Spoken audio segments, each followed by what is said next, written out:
Hello दोस्तों, मैं हूं कंचन और आप सब देख रहे हैं कहानी कंचन की। अगर हम पहली बार मिल रहे हैं, चैनल को सब्सक्राइब कीजिए, नोटिफिकेशन बटन दबा दीजिए ताकि आने वाली हर कहानी में हमारा साथ बना रहे। चलिए शुरू करते हैं कहानी। दिवाली की संध्या थी। श्रीनगर के घूरों और खंडरों के भी भाग जाग उठे थे। कस्बे के लड़के और लड़कियां श्वेत थाली में दीप लिए हुए मंदिर की ओर जा रही थी। दीपों से उनके मुखार बिंद प्रकाशमान हो रहे थे। प्रत्येक ग्रह रोशनी से जगमगा रहा था। केवल पंडित देवदत्त का सतधारा भवन काली घटा के अंधकार में गंभीर और भयानक रूप में खड़ा था। गंभीर इसलिए कि उसे अपने उन्नति के दिन भूले न थे। भयानक इसलिए कि मानो यह जगमगाहट उनको चिढ़ा रही थी। एक समय वह था जबकि ईसा भी उन्हें देख देख कर हाथ मलती थी, और एक समय यह है जबकि घृणा भी उस पर कटाक्ष करती है। द्वार पर अब द्वारपाल की जगह अब मदार और एरड़ के वृक्ष खड़े थे। दीवान खाने में एक मतंग सांड अकड़ता था। ऊपर के घरों में जहाँ सुंदर रमणियां मनोहर संगीत गाती थी,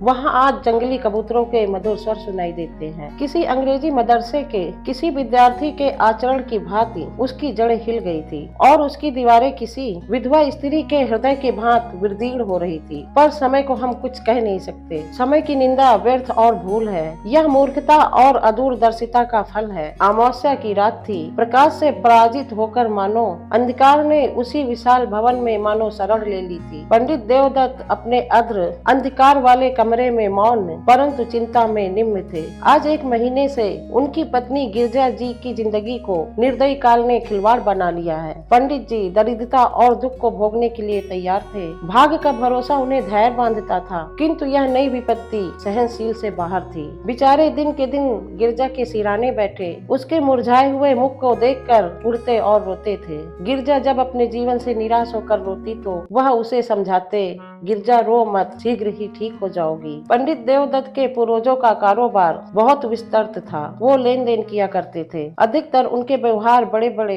चकलेदारों और रजवाड़ों से थे। उस समय ईमान इतना सस्ता नहीं बिकता था। सादे पत्रों पर लाखों की बात हो जाती थी। मगर सन 57 ईस्वी के बलवे ने कितनी ही रिहायतों और राज्यों को मिटा दिया और उसके साथ तिवारियों का यह अन्य धन पूर्ण परिवार मिट्टी में मिल गया। खजाना लुट गया। बही खाते पंसारियों के काम आए। जब कुछ शांति हुई, रियासतें फिर संभाली तो समय पलट चुका था। वचन लेख के अधीन हो रहा था तथा लेख में भी सादे और रंगीन का भेद हो रहा था। जब देवदत्त ने होश संभाला तब उनके पास इस खंडहर के अतिरिक्त कोई और संपत्ति नहीं थी। अब निर्वाह के लिए कोई उपाय नहीं था। कृषि में परिश्रम और कष्ट था। वाणिज्य के लिए धन और बुद्धि का आवश्यकता थी। विद्या भी ऐसी नहीं थी कि कहीं नौकरी करते। परिवार की प्रतिष्ठा दान लेने में बाधक थी। अस्तु साल में 2-3 बार अपने पुराने व्यवहारियों के घर बिना बुलाए पहुनों के भांति जाते और कुछ विदाई तथा मार्ग व्याप आते, उसी पर गुजारा करते। पैतृक प्रतिष्ठा का चिन्ह यदि कुछ शेष था तो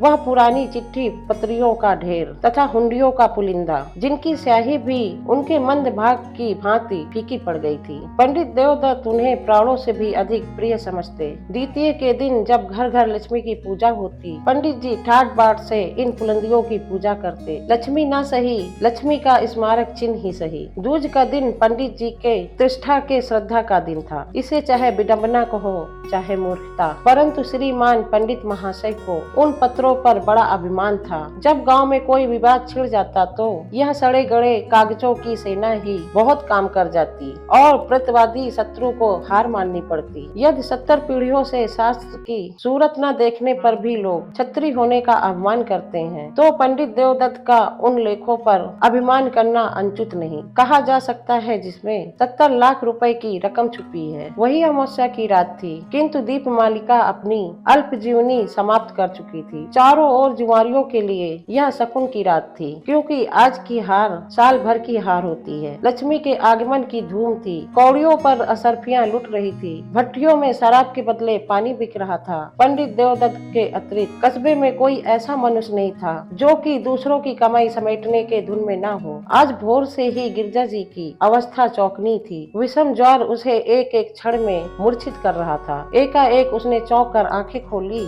और अत्यंत क्षीण में कहा, आज तो दिवाली है। देवदत्त ऐसा निराश हो रहा था, गिरजा को चैतन्य देखकर भी उसे आनंद नहीं हुआ। बोला, हाँ आज दिवाली वाली है। गिरजा ने आंसू भरी दृष्टि से इधर उधर देखकर कहा, हमारे घर में क्या दीपक नहीं जलेंगे? देवदत्त फूट फूट कर रोने लगा। गिरजा ने फिर उसी स्वर में कहा, देखो आज बरस भर के दिन भी घर अंधेरा रह गया, मुझे उठा दो, मैं भी अपने घर में दिए जलाऊंगी। ये बातें देवदत्त के हृदय में चुभी जा रही थी। मनुष्य की अंतिम घड़ी भी लालसाओं और भावनाओं में व्यतीत होती है। इस नगर में लाला शंकर दास अच्छे प्रसिद्ध वैद्य थे। अपने प्राण संजीवन औषधालय में दवाओं के स्थान पर छापने का प्रेस रखे हुए थे। दवाइयाँ कम बनती थी, इश्तहार अधिक प्रकाशित होते थे। वो कहा करते थे कि बीमारी केवल रईसों का ढकोसला है और राजनीति अर्थशास्त्र के अनुसार इस विलास पदार्थ में जितना अधिक संभव हो टैक्स लेना चाहिए। यदि कोई निर्धन है तो हो, यदि कोई मरता है तो मरे, उसे क्या अधिकार है कि वो बीमार पड़े और मुफ्त में दवा कराए। भारतवर्ष की यह दशा अधिकतर मुफ्त दवा कराने से हुई है।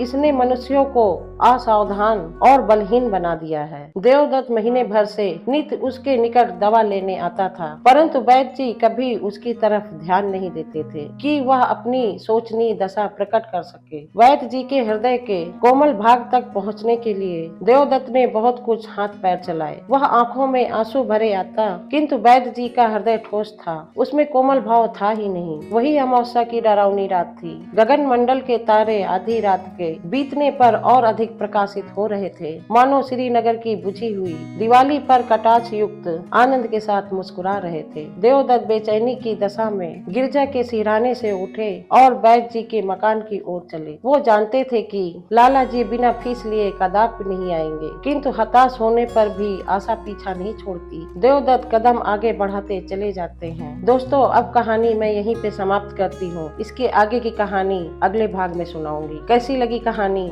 कमेंट में जरूर बताना। वीडियो को लाइक करना, दोस्तों के साथ शेयर करना और हाँ, कहानी कंचन की सब्सक्राइब करना मत भूलना।